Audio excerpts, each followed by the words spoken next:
Je vous salue au nom de Jésus, Seigneur et Maître de l'univers. Racisme, incompatible avec la foi chrétienne. Tel est le titre de cette vidéo, chers amis. Si vous vous considérez comme étant un chrétien, alors que vous faites de la discrimination, alors vous devez réfléchir sur vous-même. Ce sont deux choses opposées au même titre que la chrétienté et l'idolâtrie. Nous nous mentons à nous-mêmes et la vérité n'est point en nous, dit la parole de Dieu. Qu'est-ce que la vérité? La vérité est déclarée selon la parole de Dieu dans Jean 17, 17. Sanctifie-les par ta vérité, ta parole est la vérité. C'est dans la Bible que nous chrétiens trouvons la vérité.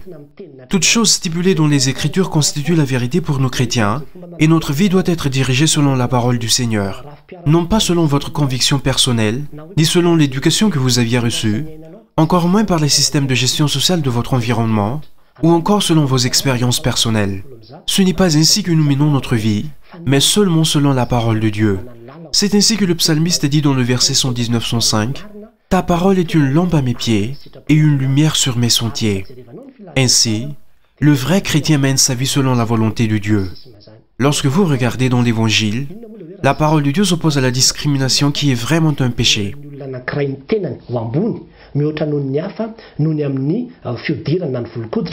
Qu'est-ce que la discrimination? La discrimination n'est autre que la conviction de se croire supérieur par rapport aux autres, que ce soit par la couleur de la peau ou l'origine.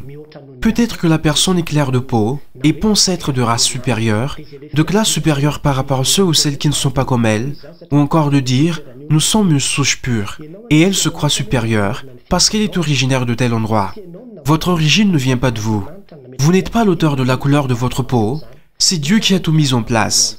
Pourquoi vous montrez-vous orgueilleux pour cela? Pourquoi vous montrez suffisant?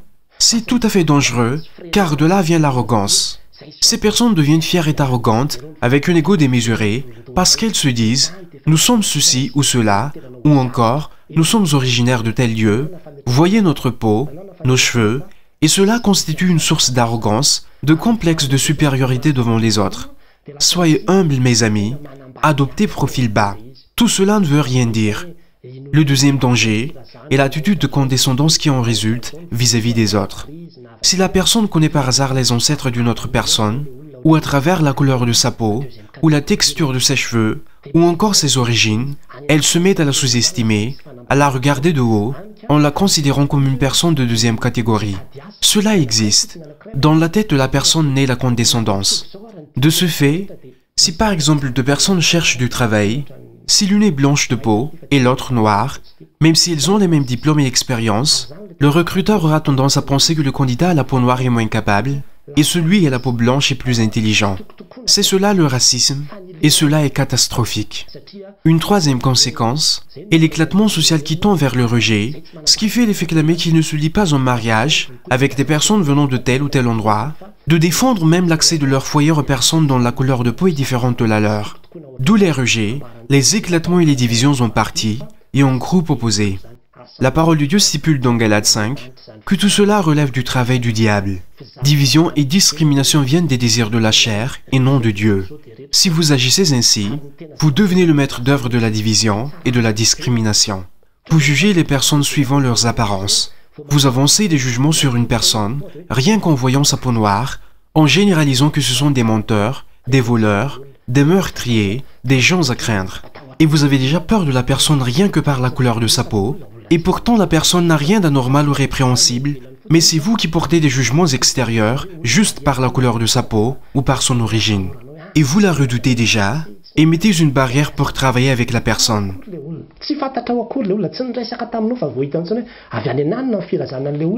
Vous ne la connaissez même pas, vous ne l'avez même pas vue, mais c'est seulement par son origine ou sa race que vous l'avez déjà jugée. Vous la jugez mauvaise, et elle part perdante devant vous. C'est affreux, mes chers amis. C'est horrible. Si nous nous référons aux Saintes Écritures, dès Genèse verset 1, nous voyons clairement que lorsque Dieu créa l'homme, il le fit à sa propre image. Il n'y a eu aucune discrimination du genre, celui-ci est supérieur et celui-là inférieur, mais chacun fut créé à l'image de Dieu. Et nous, êtres humains, sommes tous issus de mêmes parents. Nous sommes tous les descendants d'Adam et Ève. Nous sommes tous d'une seule et même race. Nous appartenons tous à la même famille, sans exception, et il n'y a pas de discrimination. Nous descendons tous d'Adam et Ève.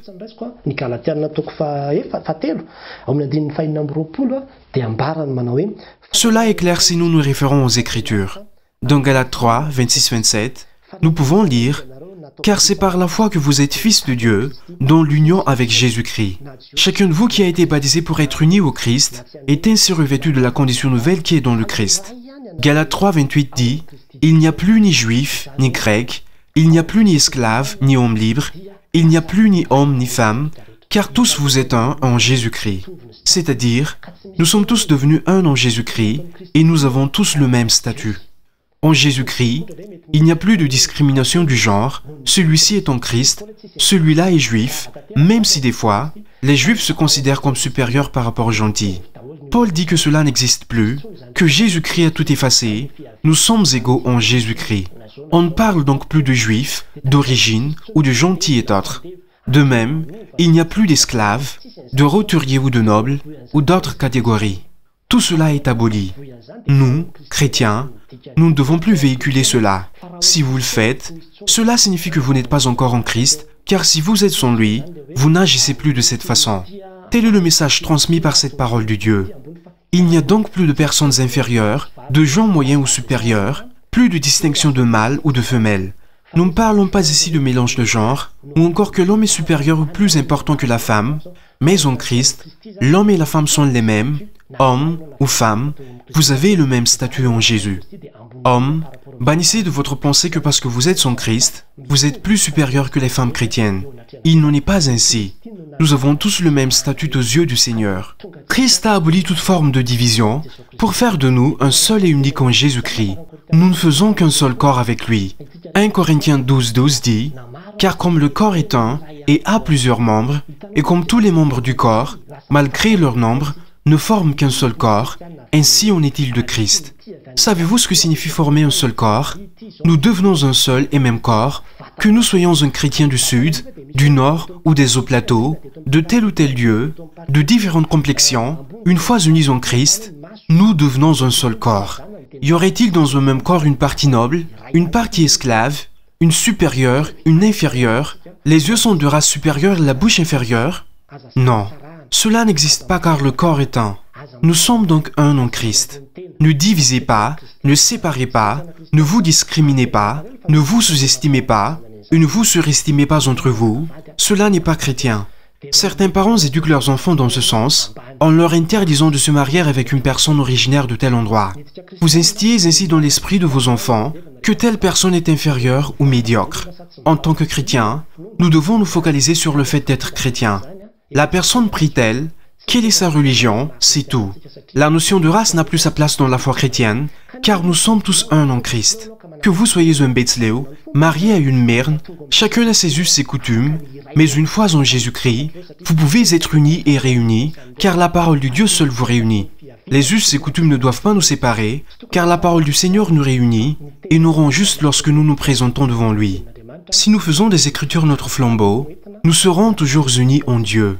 Chers amis, en tant que chrétiens, nous nous opposons au racisme et de surcroît. Si vous avez déjà subi cela dans votre vie, c'est vraiment dur d'en être victime. Supposons que vous aimez quelqu'un et on vous défend d'être avec lui parce que vous n'avez pas la même couleur de peau. Certains parents s'opposent carrément à leurs enfants en disant que cela ne leur convient pas et n'acceptent pas que leurs descendants appartiennent à telle race et pourtant ils se disent chrétiens. Lisez Galates 3, 26, 27, 28, car tout cela n'a plus raison d'exister une fois en Christ. Je le répète encore, quels que soient vos arguments, ce ne sont ni vos convictions, ni vos expériences qui dirigeront votre vie de chrétien, mais uniquement la parole de Dieu. Repentez-vous, revenez au Seigneur car ces choses ne sont pas de sa volonté. Christ en qui nous croyons nous réunit en un seul. Vous êtes chacun enfant de Dieu. Qui que vous soyez, et priez en Christ, vous vous revêtez de Christ. Il n'y a plus ni juif, ni grec, ni esclave, ni homme libre, ni homme, ni femme, car vous êtes tous un en Christ. Tous sont enfants de Dieu. Je présume que dans votre foyer, vous ne différenciez pas vos enfants en distinguant que celui-ci est noble et celui-là est esclave ou roturier. Vos enfants sont tous les mêmes. Le Seigneur veut que nous soyons un et uniques en Dieu. Dans le royaume de Dieu, la discrimination n'existe plus. Quand nous quitterons ce monde, nous serons tous décomposés, nobles ou esclaves. Cela n'a pas de raison d'être. Ne vous nourrissez ni d'arrogance, ni de fierté par votre origine. Cela ne veut rien dire, mes chers amis. Cela ne fera qu'engendrer le péché et vous inciter à devenir condescendants. Gardez-vous-en et repentez-vous. À Dieu seul soit la gloire. Amen.